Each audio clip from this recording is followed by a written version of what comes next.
on 2 counts. Have you spoken to your fellow Republicans on the Judiciary Committee? Do they have concerns about what's happening in Virginia?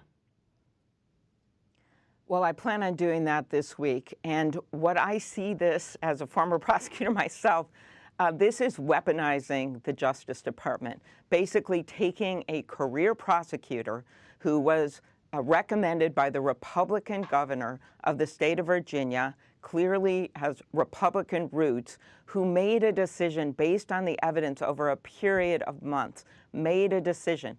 Then he's pushed out, forced out, so that the president can install his own aide into the job. When I questioned Attorney General Bondi during her confirmation hearing, she assured me that politics would not play a role, that they would make independent decisions. That is not what this is. This is a vengeance prosecution. It is not about the law.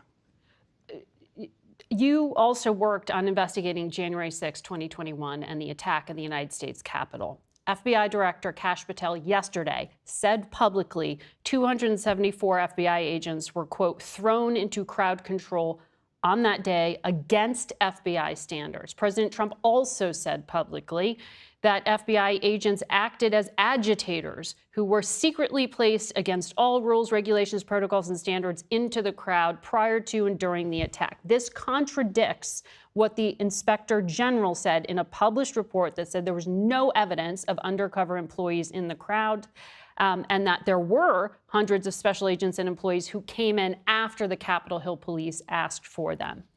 This is now newly in focus because the president put the focus there. What was the role of the FBI that day?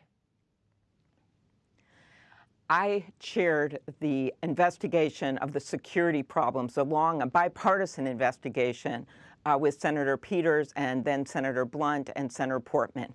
This went on. We had a number of open hearings, and we made major recommendations for changes at the Capitol. And nowhere was it found that the FBI was acting as agitators. In fact, they were called in when there was such a delay in bringing in the military to assist in what was essentially an insurrection, where over 100 police officers were injured or maimed because of this criminal activity at the Capitol. So I just find it appalling that the president would say that the FBI was somehow part of this. Kash Patel did clarify that, in fact, they were brought in after the fact, but they were brought in because we needed help. Senators, Republicans and Democrats were calling the military leaders. They were calling the Attorney General. They were asking for help because that help was not coming to the Capitol. Yep. And everyone has seen those facts.